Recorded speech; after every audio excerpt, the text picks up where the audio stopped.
Hello, everyone, and welcome into the Star Wars Legends Lounge, the show that celebrates the books from Star Wars Legends. I'm Aaron Motes.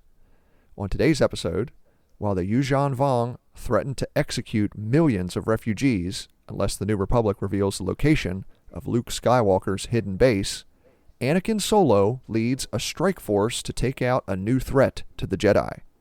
It's Star by Troy Denning, book number 9 in the New Jedi Order series. And joining me to talk about the story today is K2. Welcome back to the show. Thanks, Aaron. Happy to be back. Well, we've made it to the halfway point of the series. How are you still enjoying it? I am not enjoying it. For anyone who has read the books listening to this podcast, you will know why. I'm a mama bear, and I am not happy with what's happening right now. However, I will say this. These books are excellent, and this book, Star by Star, was really, really fantastic, but I hated it. Well, Star by Star is definitely a low point for our heroes in the series, and we'll chat about that in just a few minutes. But first, it's listener question time. We have 2 questions today. The first question comes from Nat. Nat says, I love the podcast. It's just the right balance of commentary, critique, and co-hosts. I've got a question about the Night Sisters of Dathomir. Were the Jedi at any point in their history aware of them, in Legends or canon? In both, Palpatine had multiple dealings with them. But other than fighting their progeny, Maul and Savage, I don't recall ever seeing the Jedi recognize this entirely separate dark side group. Well, thank you for the email, Nat, and thank you very much for the kind words. I had to dive into Wikipedia for information on your question. According to the book, in canon, it looks like the Jedi were not aware of the Night Sisters until the Clone Wars. In Legends, about 600 years before the events of A New Hope, a female Jedi named Aaliyah was sentenced to the penal colony on Dathomir. Aaliyah taught the Dathomiri women the ways of the Force. Those that fell to the dark side of the Force became the Night Sisters. However, according to Wikipedia, except for Aaliyah, it also seems that the Jedi left Dathomir alone until the prequel era. And our second question comes from listener Zhu, who asks, what do the people in Star Wars eat and drink? So, Aaron, thank you for giving me a much more interesting question, although I have to say I love the Night Sisters and Dathomir. I think that storyline is very cool, and I love that a couple of them show up in these books. But I did not do a massive search on Wikipedia. I simply went through the archives of my brain and what it is that I recall people eating. So I'm sure Aaron's answer is going to be far more technical than mine. But I recall Chewbacca trying to enjoy some porg over the fire in, I think it was Last Jedi. And of course, Luke's blue milk. Whatever Rey and Obi-Wan are trying to, like, that dehydrated food that they rehydrate. I'm assuming it's more than Tatooine, but some desert planets. Yeah, it's kind of like it kind of looks like a cross between a muffin and cauliflower and broccoli. Yeah, so they're rehydrating food because it's so dry, is what I'm assuming. That's like a rehydrator. I could be wrong. I recall the Tusken Raiders eating some Krayt Dragon and the Mandalorian. And then I did have to look up the spelling of this. I know that Ezra was a big fan of that Malorian fruit. Did I say that? Close enough for me. I don't know how to pronounce it either. I think Zeb pronounces it like 4 different ways in Rebels. Yeah. So they love that fruit. And that fruit, I want to say, showed up in, what show? It showed up in one of the live action shows, Boba Fett. Oh, okay. I want to say the fruit showed up at the very end when he was like walking through the town. Grogu, as we know, eats just about everything: extinct animals, spiders, eggs, blue cookies. But on a more serious note, or on a more probably technical, I would say it obviously depends on the species or the system that the people live in. What are their resources? What do they have access to? The calamarian are going to eat, more water-based fish, and the desert people are going to eat these dehydrated foods. But it looks like it's a lot of stuff, and they don't really spend a lot of time on it. And you know what? They did mention food in this one when Lando has all of the Jedi. He's feeding them right before kind of it all goes down when they're on the ship, and he's going to kind of turn them in. And I did not write down how to pronounce that because it was a little crazy. But he said he referred to it as like a really nice last meal for them, which sadly, I think it was a last meal for too many of them. But Aaron, what would you'd give a better answer to this question than me? Well, I'm racking my brains as well. I think you covered a lot of the ones that spring to mind. The only other ones that I can recall off the top of my head without looking them up is that travel pack of food that Luke takes to Dagobah when he meets Yoda for the first time. And then there was the frog that Jabba the Hutt ate and burped pretty loudly. I remember that. And I guess our heroes were supposed to be the food for the Ewoks. I mean, they were about to cook Han, and I'm pretty sure Chewie and Luke were also on a spit, ready to go over the fire. Yeah, humans. I forgot that. Critical one. But anyway, great question. A really fun question. Yes, thank you so much for the email, Zhu. Now, listener, if you have a question for the show, like Nat and Zhu, you can send in an email at swlegendslounge@gmail.com or send a tweet at legendslounge1.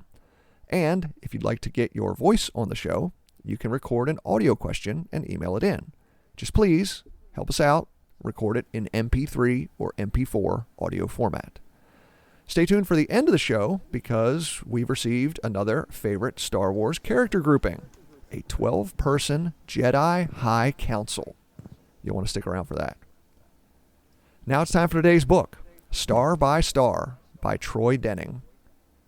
K2, are you ready to go? Not at all. Well, but I will. Well then, grab yourself a drink. Let's head in to the Star Wars Legends Lounge.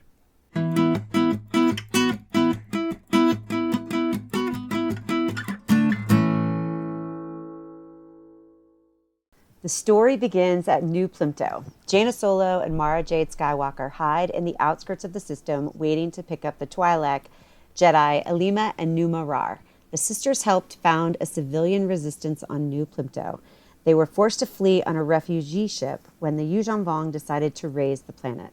Jaina and Mara watch as a Vong frigate stops the ship, searching for Jedi. On board, the Rar sisters try to sneak away in an escape pod, but they're hunted by a new creature Vong shapers have engineered, a Voxin. The beast tracks the Jedi to the escape pod corridor and attacks, belching corrosive acid at Numa. Alima grabs her sister's body, jumps into one of the pods, and ejects.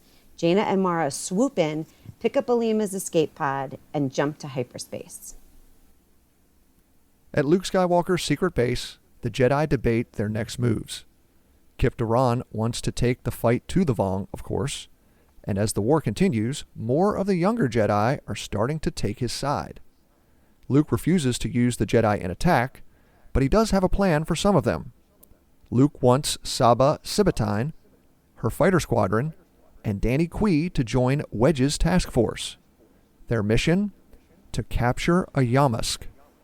If they can learn how the war coordinators communicate to the Vong in battle, maybe they can interfere with the messaging. After Kip leaves, the Solo kids tell Luke that something needs to be done about the Voxin. Kilgal interrupts the debate and says she's discovered something. The Voxin appear to have been engineered from Vornskers, and they all appear to be clones from one animal. If they can destroy the donor, it may stop the Vong from reproducing the creatures. Anakin proposes to lead a strike team to Merkur and kill the Voxin queen. 16 more Jedi volunteer to join the team, including Jaina and Jason. The plan involves Lando in disguise, posing as a member of the Peace Brigade to deliver the Jedi to a Yuuzhan Vong ship. Once they're on board, the Jedi plan to take over the ship and fly it to Merkur. On the Vong command ship, Sunulok, Savon La meets with Nam Anor and Vergir. He berates Nam Anor for his failure to find the hidden Jedi base, and for the hated Jacen Solo. Vergere says the easiest way to find Jacen will be through his twin sister, Jaina, a pilot in the New Republic military. Her words silence the War Master. Twins. A rarity and a bad omen in Yuuzhan Vong society. But they would make excellent sacrifices to Yun Yuuzhan. Savong La orders Nominor to meet with the New Republic Senate on Coruscant. Either the Republic turns over its Jedi, including the Solo twins, or the Yuuzhan Vong end the armistice and start destroying refugee ships. As Lando and the Jedi strike team approach Vong-controlled space, Anakin and Jacen argue again over Anakin's plan to hijack a Yuuzhan Vong ship. Tempers start to rise when Anakin puts an end to it. "I'm the leader, Jacen. If you can't follow my orders, we'll drop you off at the nearest planet." Shocked by his little brother's words, Jacen apologizes and agrees to follow Anakin's commands. Shortly afterwards, they are pulled out of hyperspace by a Vong picket ship. Lando gasses the Jedi, knocking them out, and turns them over to the Vong commander. After the transfer, Lando heads back to Luke's base, terrified that he just led 17 young Jedi, including Han and Leia's children, to their doom. On Coruscant, Nominor enters the Senate chambers to a chorus of shouts and insults. The executor steps up in front of Chief Borsk Phalia and asks why the Republic hasn't turned over the Jedi yet. Borsk refuses to answer, instead demanding that Nominor answer for why the Vong have started taking hostages. But the executor stuns the audience and says that a concerned citizen has already given the Vong a group of young Jedi, and the list includes Jacen, Jaina, and Anakin Solo. After the news, the Senate chamber erupts in chaos. Borsk orders security to arrest Nominor. As he's taken into custody, the executor rips off one of his fingers and releases a black gas cloud around the podium. The people near the dais fall unconscious, allowing Nominor to escape in the confusion. On the Vong picket ship, the commander tortures the members of the Jedi strike team for information about their hidden base. When the commander puts Anakin in front of one of the Voxen, Jaina breaks and starts talking. Anakin takes advantage of his sister's unknowing distraction and sends a message to a pair of Lando's hunter-killer droids that hid on the exterior of the picket ship during the prisoner transfer. The droids enter the ship and split up. One moves to free the Jedi, while the other heads to the bridge. The YVH droid bursts into the Jedi holding cell and starts blasting. It kills the guards and frees the Jedi. Anakin splits the Jedi into two teams. Anakin will lead one group to the bridge when Jaina's team searches for more Voxen. After some intense fighting in the ship corridors, the Jedi kill two more Voxen, take control of a ship, and head to Merkur. When the Jedi reach Merkur, they find a Yuuzhan Vong world ship orbiting the planet. The strike team faces a squad of warriors when they arrive, but one of the Jedi, a Bith named Yulaha, sacrifices herself to allow the rest of the team to escape into the ship's dense forest. Using the Force, the Jedi make their way to the outskirts of the Voxen cloning facility. Outside, they find a city of slaves, people the Vong sacrifice to train the Voxen to hunt and kill. The Jedi find a pair of dark-side users among the slaves, a Night Sister named Lomi Plo and her apprentice, Welk. The two say they'll lead the Jedi to find the Voxen Queen if the Jedi agree to free them. Anakin agrees, much to the consternation of his brother, Jacen. The Jedi make their way through the maze of the slave city when Nominor and Vergere arrive on the world ship with hundreds of warriors. They lead the troops after the Jedi, stalking them. As the Jedi try to keep ahead of the Vong, they're continually harassed. Errol Besa and Jovan Drak are killed, and Raynar Thul is seriously wounded. When the Jedi turn to flee, they pass a shuttle. They hide Raynar in the ship and turn to continue their mission. Sneakily, Lomi Plo uses the dark side of the Force to confuse the Jedi, and she and Welk steal the shuttle and take off. Suddenly, the Vong attack. During the fight, Anakin is stabbed through the gut by an amphistaff. His spleen is punctured, and Tekli, the Jedi healer, tries her best to treat the wound. The other Jedi cover their escape, and the strike team retreats deeper into the slave city. Without a medical facility or the time to enter a healing trance, Anakin knows his time is short. He turns leadership of the mission over to Jason, ordering his brother to kill the Queen, no matter the cost. The Jedi listen to Anakin's words in despair. Jason is heartbroken. Jaina is enraged. But Tahiri is in denial, refusing to believe that Anakin will not survive. "We can get you out of here," she says. But Anakin shakes his head and tells Tahiri the mission is too important. They must destroy the Voxen, or it'll be the end of the Jedi. He'll cover their escape. Anakin watches the strike team head into the Voxen tunnels. Then he ignites his lightsaber and turns to face the Yuuzhan Vong. Anakin opens himself to the Force, and he feels a surge of energy the likes he's never felt before. He leaps into the middle of the warriors, blocking and slashing, glowing in the Force. Anakin brightens, the Force turning him into a beacon of light, a physical manifestation of the power of the light side. But trying to channel that much of the Force starts to consume Anakin. In his final moments, Anakin hurls a thermal detonator at the Vong. He falls to the ground as it explodes and becomes one with the Force. In the outskirts of the Corellian system, Luke and Mara prepare to lead a combined Jedi and New Republic task force against a Yuuzhan Vong fleet at the planet Telfaglio. Luke listens to the battle plans when he feels Anakin's Force energy glow immensely and then quickly go out. Immediately, Luke's thoughts go to his sister on Coruscant. Lando arrives at the Solo's apartment and tells Han what happened when he turned the strike team over to the Yuuzhan Vong, when suddenly they hear Leia scream from her bedroom. Han and Lando rush to her side, confused. Han desperately asks what's happened when Leia begins to wail. And what is it? Lando asks. What's happened? With tears beginning to well up, Han turns to his friend. It's Anakin, Han says. He's gone. Jason leads the Jedi through the Voxen tunnels toward the Queen's nest. Along the way, they encounter several of the feral creatures, losing 2 more members of the strike team. Knowing the Jedi are reeling from Anakin's death and beginning to lose hope, Jason tries to keep them focused on the mission. But Jaina allows her grief to overwhelm her. When the team is confronted by a trio of Yuuzhan Vong leading one of the beasts, Jaina calls on the Force, touching the dark side.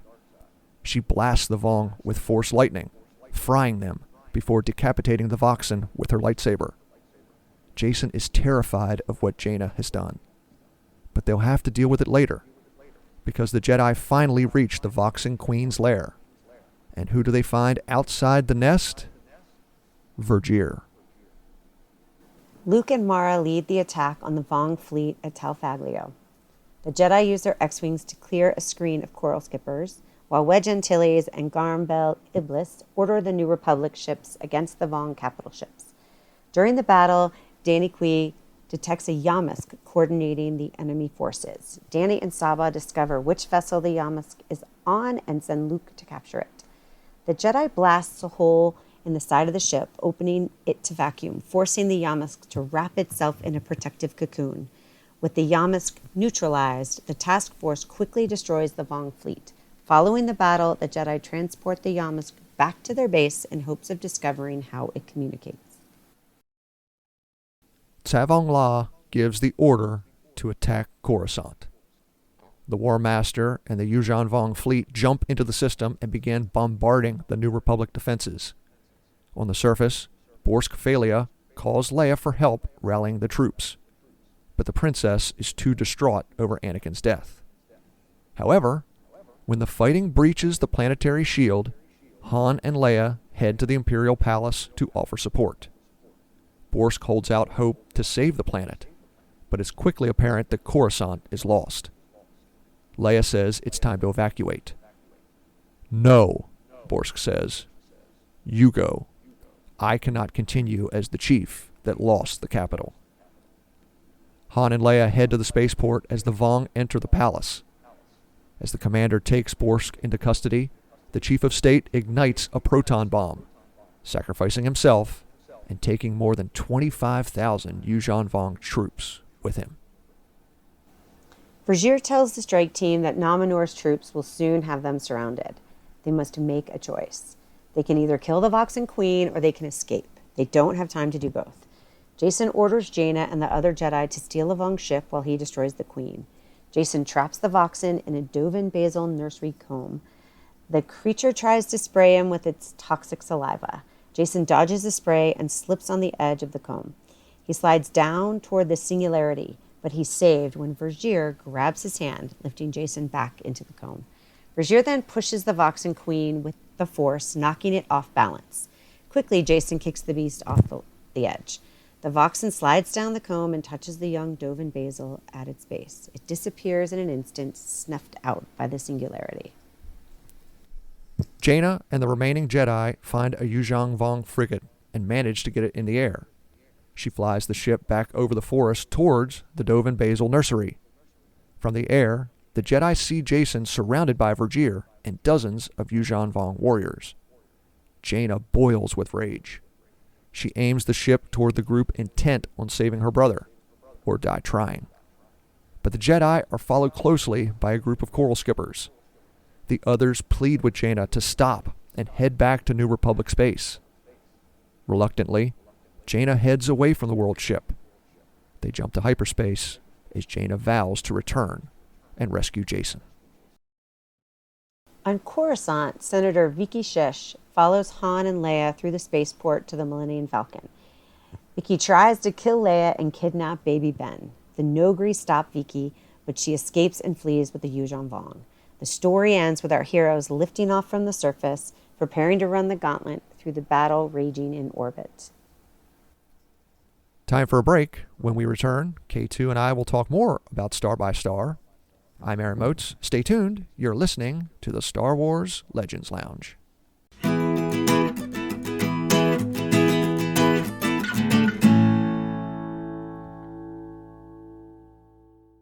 Thank you for listening to the Star Wars Legends Lounge, the show that celebrates the books from Star Wars Legends. And if you're a fan who'd like to meet other Legends buffs, you can check out Legends Con this September 9th and 10th in Burbank, California. Legends Con is a fan-run convention focused on celebrating the books, comics, games, and other media from the old Star Wars expanded universe.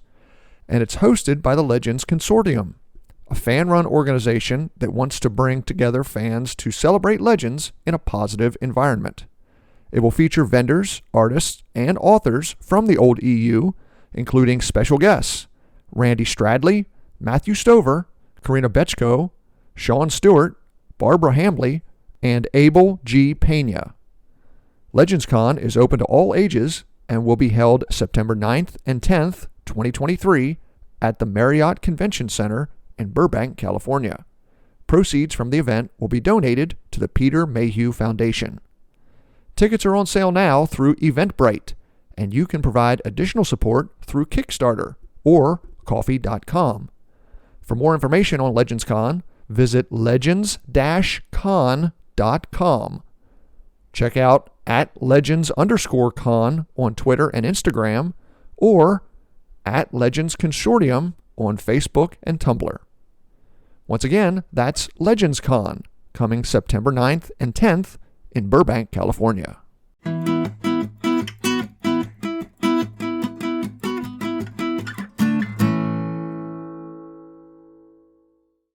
Welcome back to the Star Wars Legends Lounge, the show that celebrates the books from Star Wars Legends.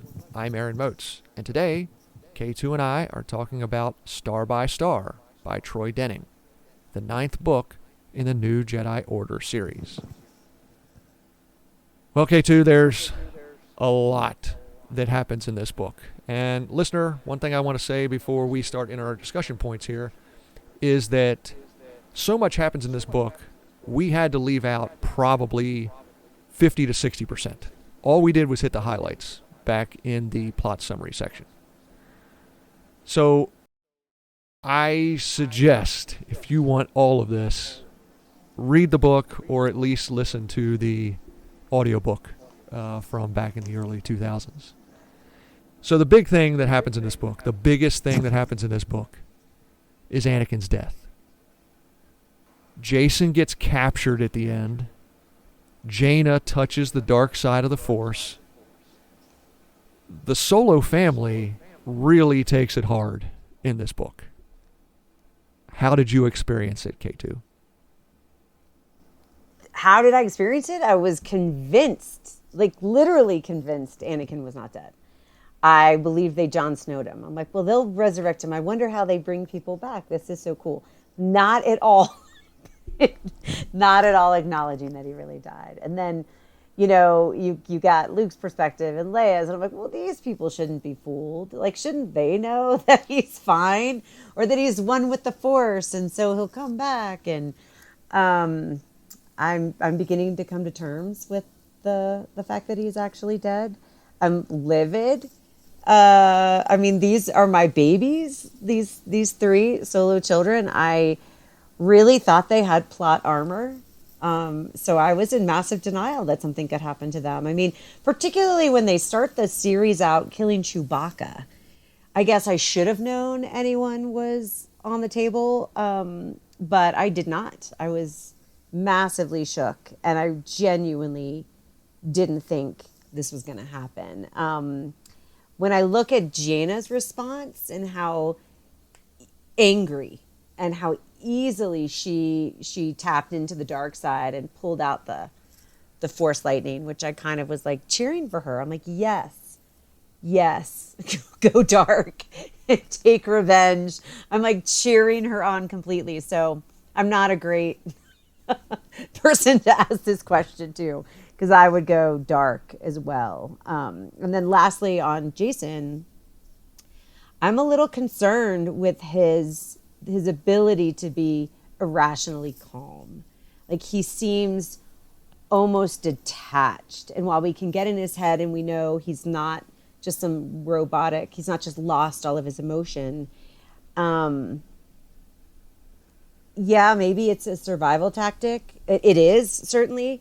But there's danger with that detachment. And so I really don't know what's going to happen next.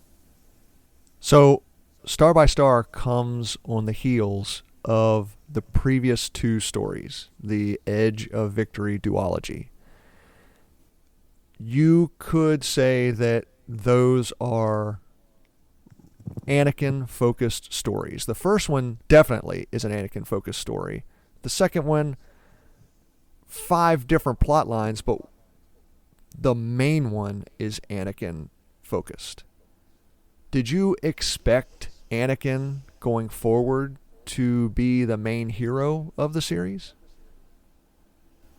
I mean, reading them, that's not where I went.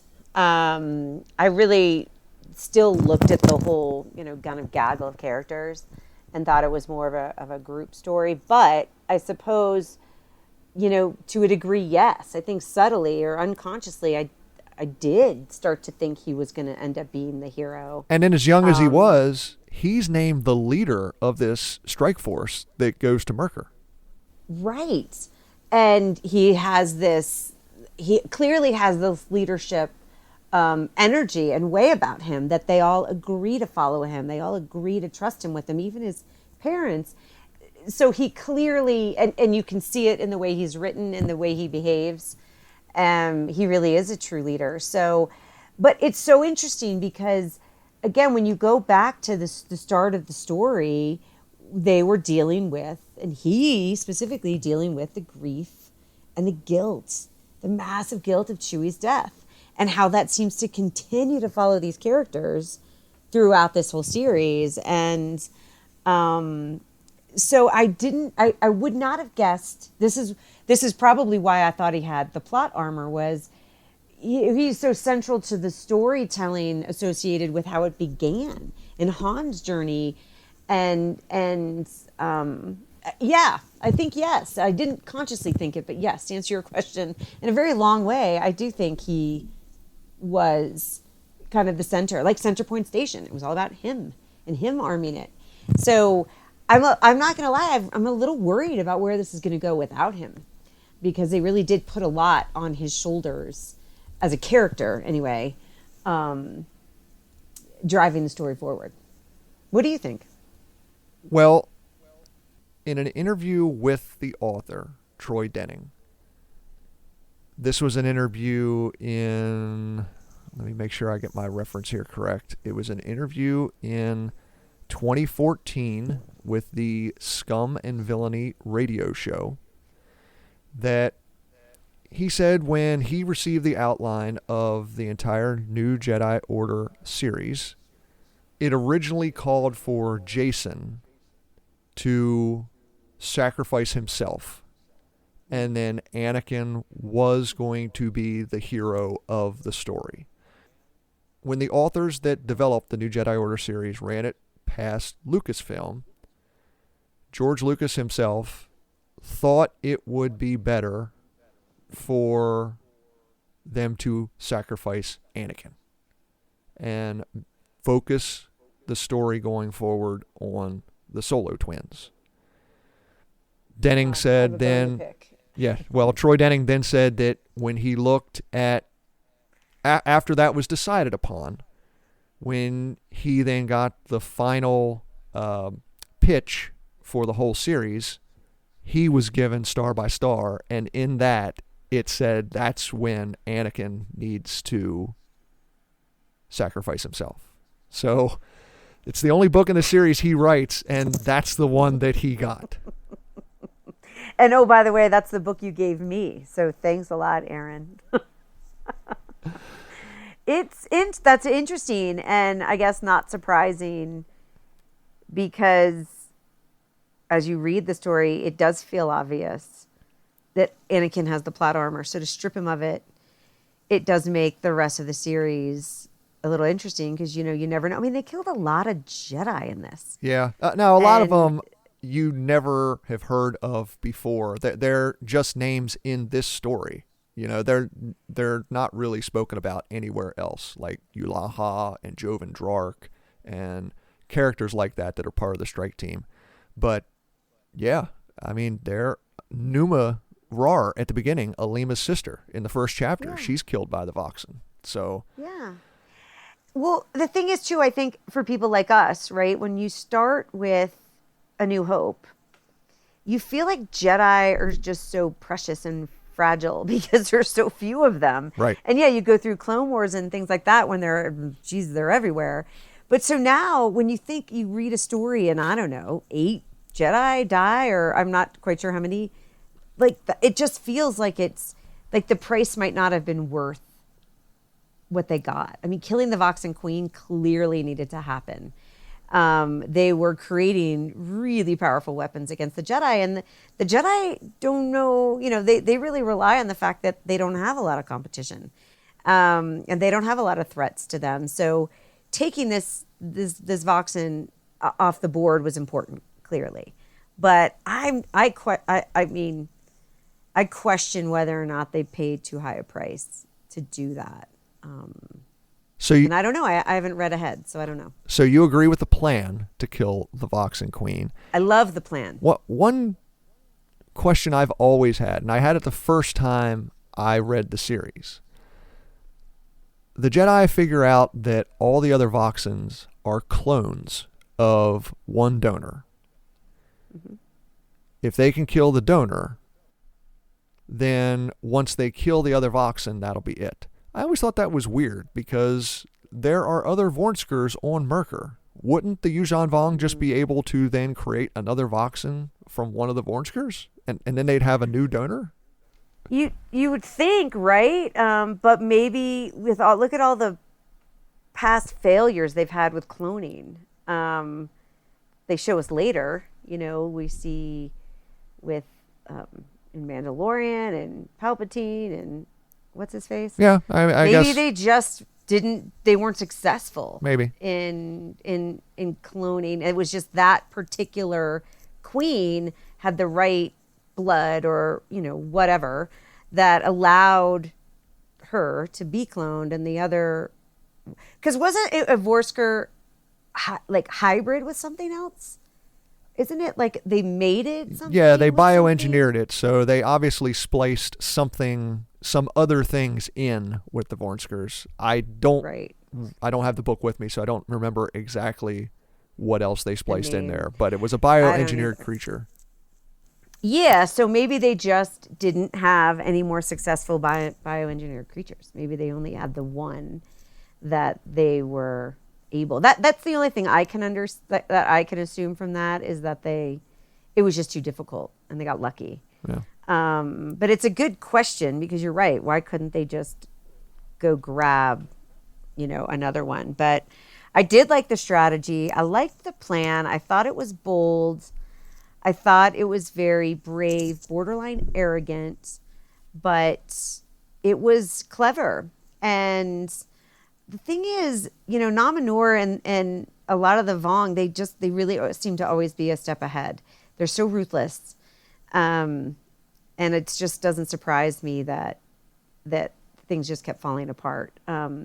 I loved the battle melds, like that whole Jedi mind meld thing. I hadn't really seen that in action. I haven't, for the listener, I haven't read that many books, so most of my knowledge is from the screen, and so I hadn't really seen that in action. I thought that was really cool. I loved Jason's ability to connect with the animals and the role he played there, as he was able to kind of read different things, and with whether it was the Yamask or the Voxen.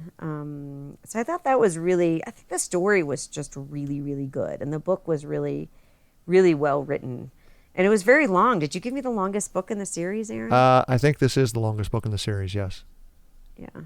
So, yeah, I really liked it. I mean, what did you think of the plot, their plan? I mean, I thought the plan was okay. I liked your term arrogant because I do think there is a certain arrogance in the new Jedi, and I don't think it's anything bad. I think it's just, kind of the natural arrogance of youth that we can do anything. When you're in your late teens and early 20s, you can conquer the world. And I think that's part of what this plan is.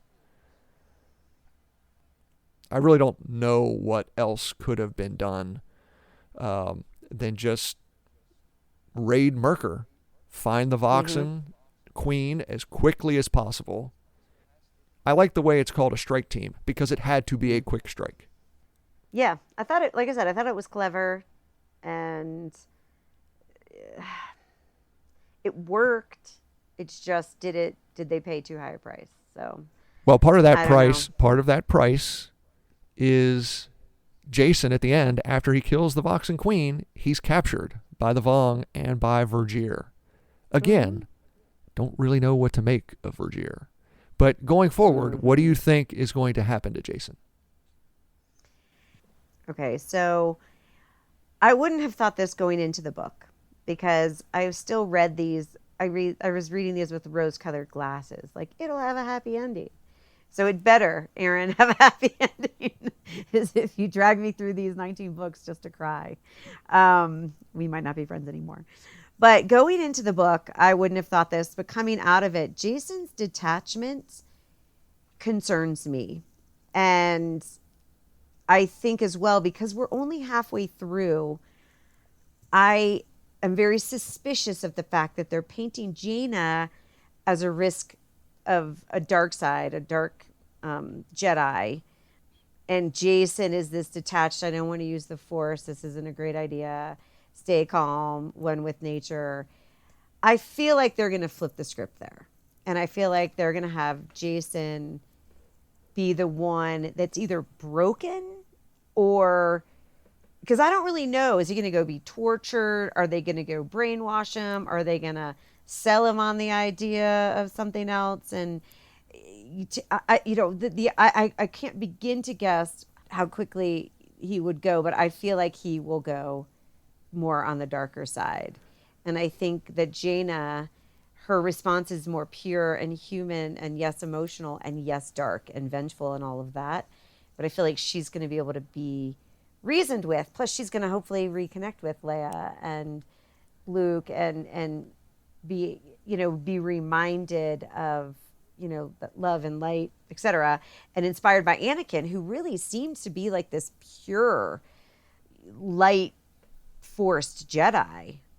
He seemed to just have this purity, particularly when he died, but throughout the story, just how he connected with the Force is so fascinating. So that's kind of what I would guess.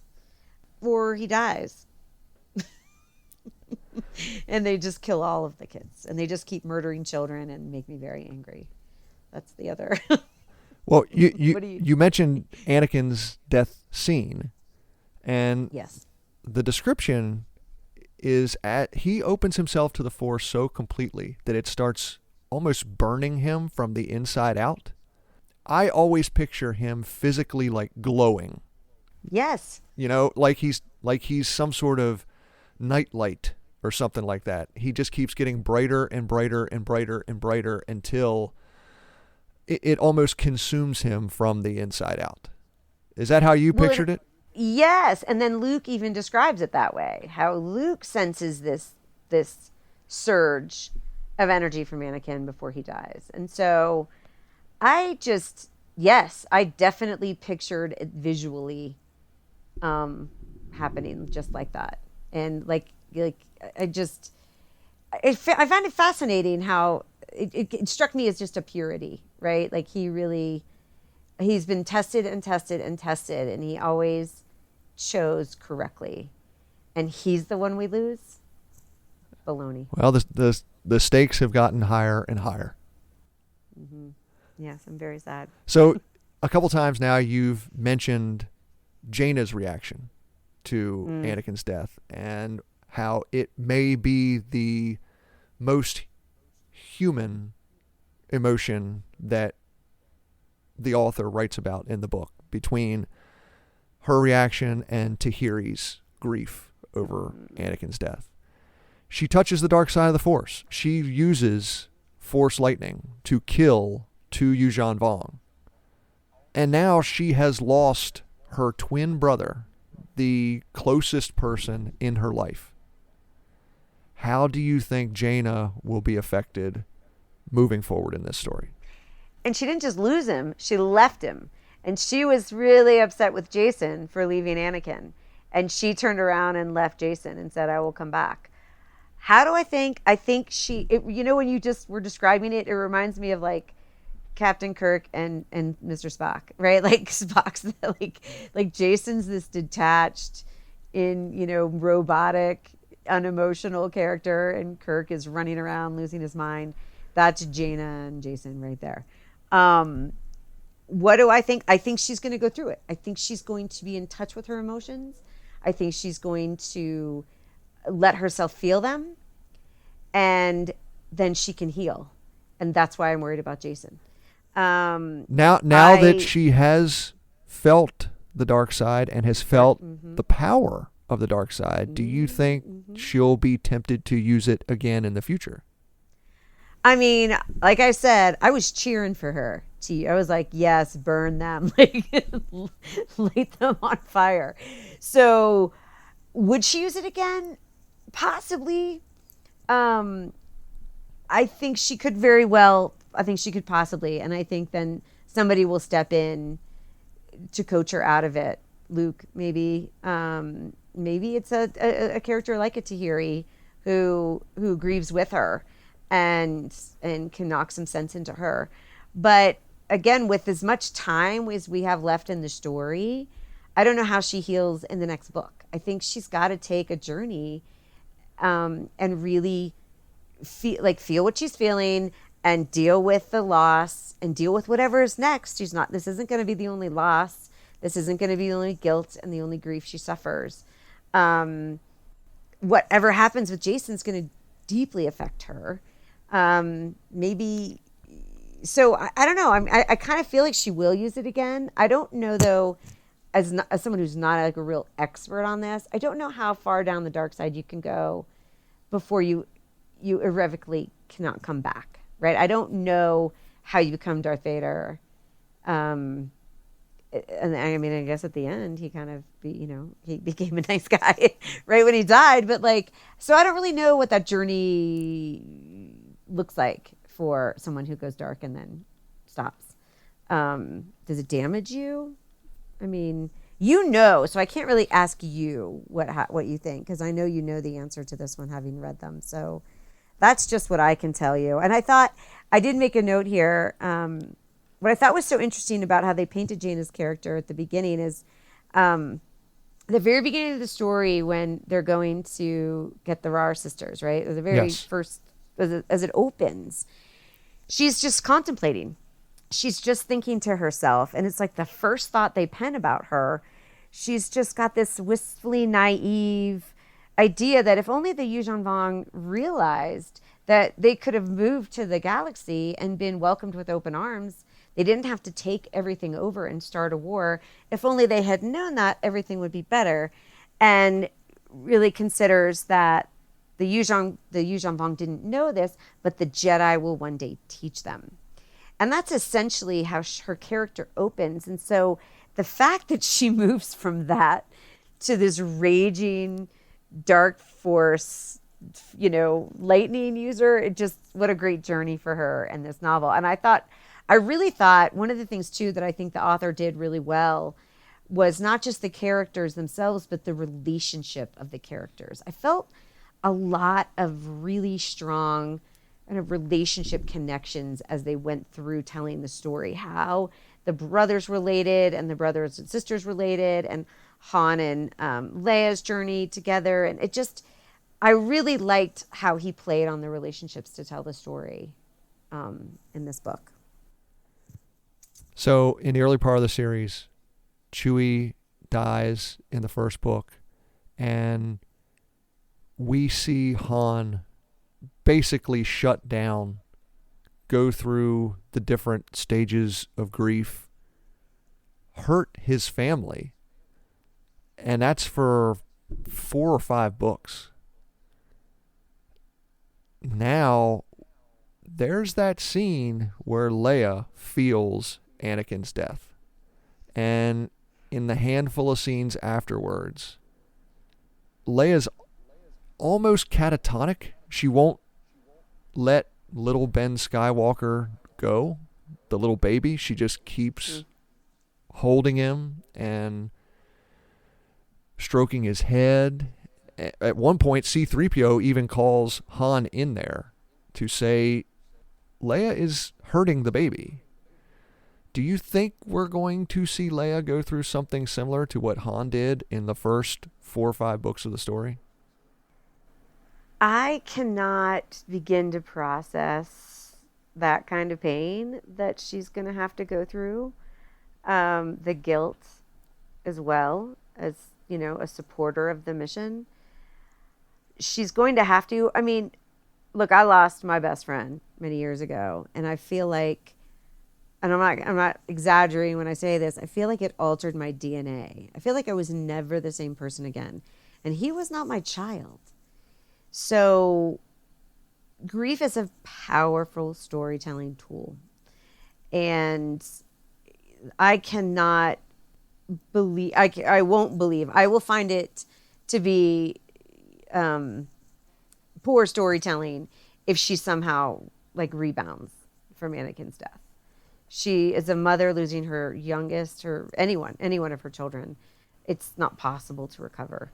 So what her journey looks like and how she channels that grief, that's going to be the interesting part. Does she become more determined? Does she push people away? Does she get closer to people? Because she's in a state of shock right now. So I don't know what that will look like, how she'll channel it, but she will not be the same person, and she can't be the same person. And Han won't be either. And Luke won't be, and Mara won't be, and Jason and Jaina won't be, and a lot of other of the Jedi, Tahiri won't be, Lobaka won't be. These Jedi will forever be changed from losing him. If Chewie's death could do what it has done to the story, I can't imagine what Anakin's death is going to do. It could really rally the galaxy in a different kind of way too. But yeah, I don't know how Leia could possibly recover. It's unrealistic. So we've focused on Anakin's death in this discussion, and it is the main thing that happens in this story. But there is another plot line, and that involves the Yuuzhan Vong taking Coruscant. What happens to the New Republic as we know it? It's a government, even if there is a government now, it's a government in exile. Everyone is on the run. Organizationally, what do you think happens going forward? I mean, it's a great question, and I don't know that I have the imagination to answer that, but I would say that it leaves a lot of space for another government governing body to step in, right? This is how an empire or another kind of set of bad actors form a government to take over. This kind of chaos is what Palpatine capitalized on. So I don't have a great guess as to who those bad actors are. I mean, Vicky Shesh, like she needs to die a horrible death for me to be happy with this book. Well, Like, I think she's pretty much done now. She tries to kill Leia. She tries to kidnap Ben at the very end of the book. One of Leia's Nogri stabs her as she flees, but she meets up with the Vong themselves. So now she's fully committed to the Vong now. If she wasn't before, if she was just like some sort of informant, now she's just fully gone over to the Vong. And yeah, but I need to see her die. I need her dead. I'm sorry. And I mean, when Leia was going for her, I was like, kill her. So I would love to see, I don't know how many more years are left in the series, right? Because how long has it been? It's been 3 years? I'll look it up here while we continue talking. But if I remember correctly, I think Okay. the series is 4 years total. So we're about the midway point. We're about 2 years maybe in. it's only been 2. Okay. Because I was really hoping like that I could see Ben Skywalker grow up and like decapitate her, but I don't want her to live that long. So Vicky, and you know what's interesting is she was at the end of the last book we did. The last book we did is Yes. when Namanur went and recruited her, and I was like, she's gonna suck. And I've never been more right about a prediction in my life than when I was like, the politicians are bad enough when they're good, and she's clearly not a good one. And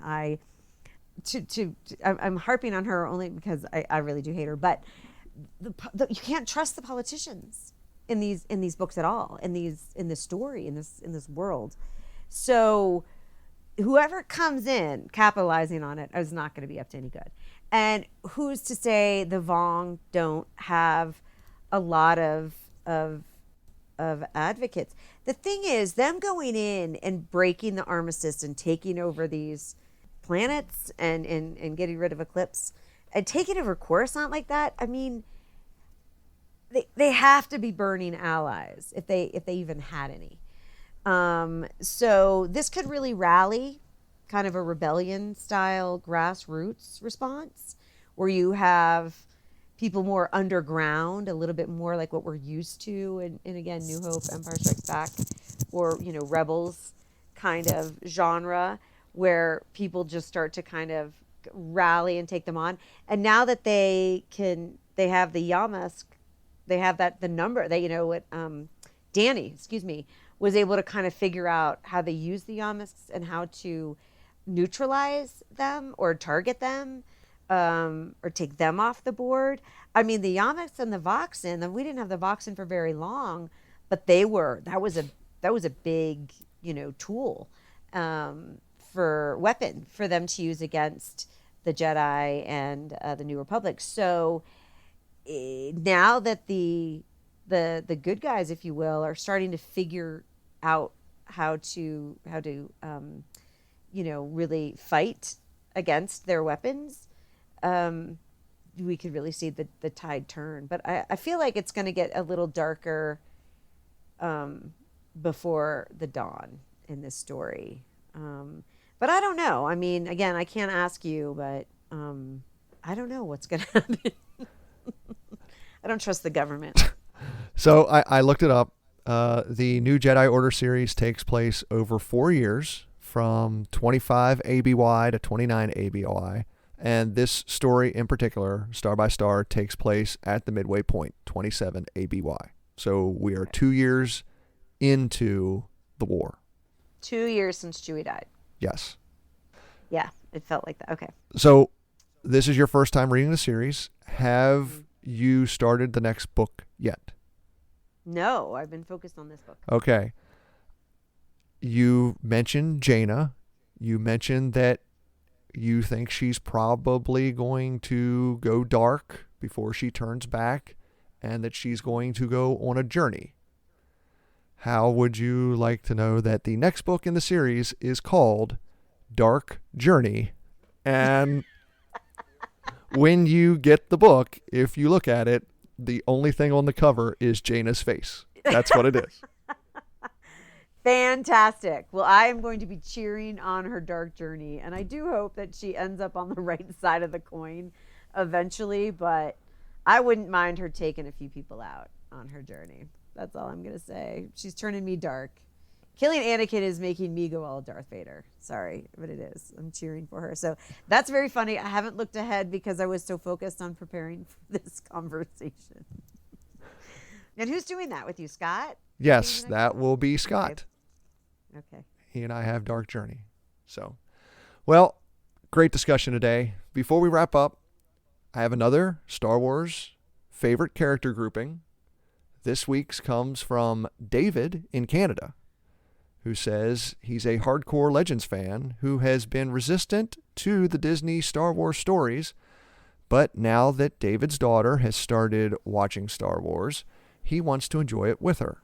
So he's giving them another chance. I say, way to go, David. I love trying to connect with my niece and nephew over Star Wars. We like different things in Star Wars, but I just want them to try to enjoy this as much as I do. So, kudos for you. Anyway, David's character grouping. K2, will you please read David's Jedi High Council? Happy to. Grand Master Luke Skywalker, New Jedi Order. Master Mara Jade Skywalker, New Jedi Order. Master Jaina Solo Fell, New Jedi Order.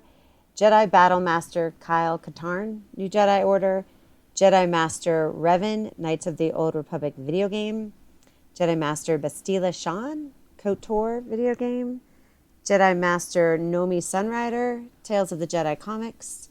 Jedi Master Ulic Keldromo, Tales of the Jedi comics. Jedi Master Satil Shan, The Old Republic comics and game. Jedi Master Cade Skywalker, Legacy Comics. Jedi Master Cole Skywalker, Legacy Comics. And Jedi Master Antares Draco, Legacy Comics. Great choices, David, especially the ones that I'm not really familiar with, like the 3 last ones there from the Legacy Comics. I admit I tried reading those comics about 15 years ago. I never really got into them, and I stopped reading after about 3, maybe 4 issues. Maybe I'll give them another shot here in the future. Anyway, thank you very much for the list. Now, listener, if you have a favorite Star Wars character grouping, please send it in. I love reading them.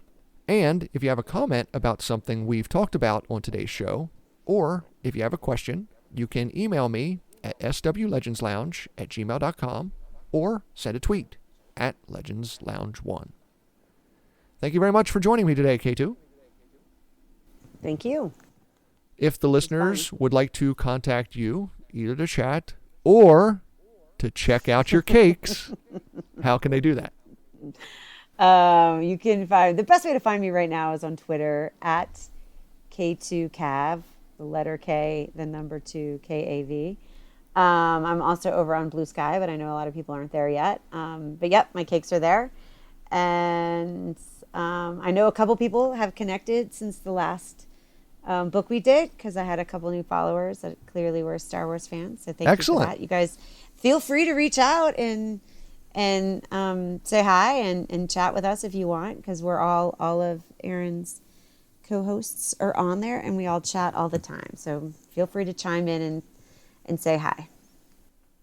Coming up on the next episode, as we said, Scott will join me to start picking up the pieces of this story as we discuss Dark Journey by Elaine Cunningham, also known as the Jaina solo book in this series. Yay! You can look forward to that episode coming up on August 18th. Thank you very much for listening to today's Star Wars Legends Lounge. I'm Aaron Motes. May the Force be with you. And remember, there's always a bit of truth in Legends.